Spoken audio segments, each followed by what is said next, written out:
नमस्कार दोस्तों, आप सभी का स्वागत है मिठुन ट्यूटोरियल्स यूट्यूब चैनल में। आज हम हिंदी में दिए गए फर्स्ट यूनिट में फोर्थ सब पॉइंट यानी फूल और कांटे के बारे में जानेंगे। इसके कवि हैं अयोध्या सिंह उपाध्याय हरिओद। यह सेकेंड ईयर थर्ड सेमेस्टर में दिया गया है। हम फूल और कांटे के बारे में जानेंगे। फूल यानी एक धर्मी व्यक्ति है, इस कविता में कहा गया है, और कांटे जो है अधर्मी व्यक्ति को दिखाया गया है। आइए हम जानते हैं सारांश।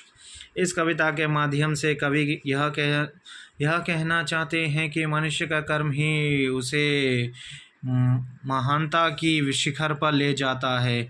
इस कविता के माध्यम से कवि का यह कहना है, मनुष्य का जो कर्म रहता है उसी के मनुष्य का कर्म ही उसे महानता की शिखर पर ले जाता है। यह कवि का कहना है। महानता के लिए जन्म और कुल की कोई ज़रूरत नहीं है। महानता के लिए जो है जन्म और कुल की कोई ज़रूरत नहीं पड़ती है। जो फूल और कांटा कविता के माध्यम से स्पष्ट हो रहा है, जो है फूल और कांटे की कविता के माध्यम से यह स्पष्ट हो रहा है।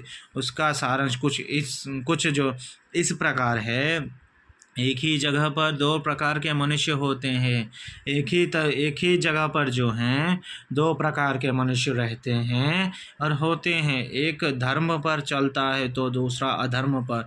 एक व्यक्ति जो है वह धर्म पर चलेगा और दूसरा व्यक्ति जो है वह हर हमेशा अधर्म पर ही चलता है।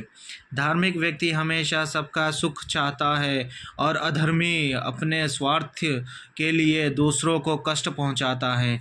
जो धर्मी व्यक्ति रहता है, जो धर्म पर चलता है, वो हमेशा हर किसी का सुख देखता है, लेकिन जो अधर्मी व्यक्ति रहता है वह अपने आपके लिए लाभ होने के लिए, अपने लाभ होने के लिए दूसरों को कष्ट पहुंचाता है।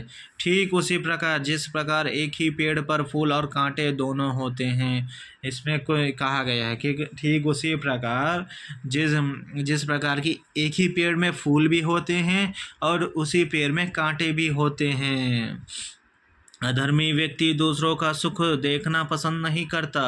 अधर्मी व्यक्ति जो रहता है वह दूसरों का सुख देखना पसंद नहीं करता है। धार्मिक व्यक्ति हमेशा दूसरों के कष्ट को दूर करने की कोशिश करता है।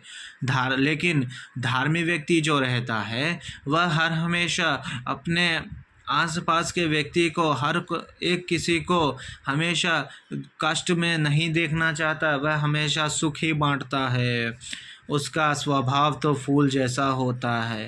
धर्मी व्यक्ति का जो है उसका स्वभाव हमेशा फूल जैसा रहता है और अधर्मी व्यक्ति का स्वभाव हमेशा कांटे की तरह रहता है।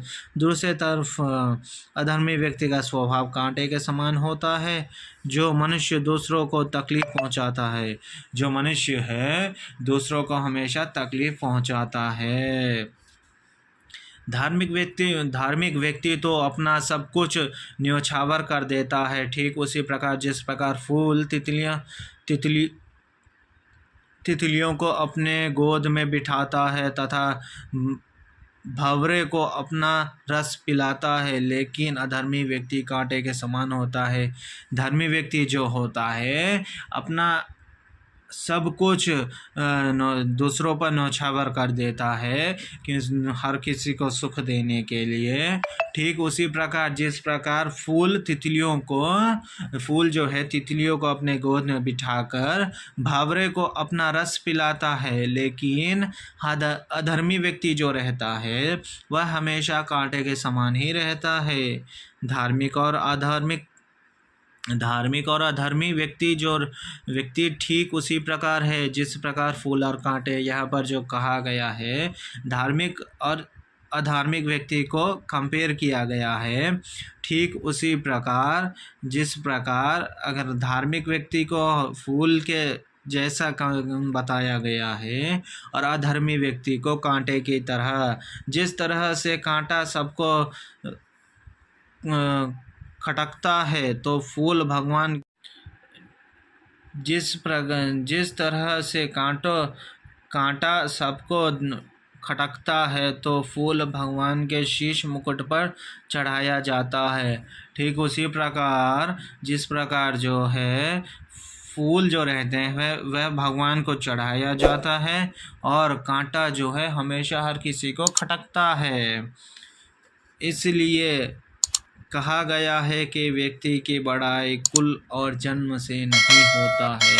इसलिए कहा गया है कि व्यक्ति की महानता, उसकी बढ़ाई जो है कुल और जन्म से नहीं होती है। यह थी अयोध्या सिंह दिनकर जी हरिओद के द्वारा लिखित फूल और कांटे।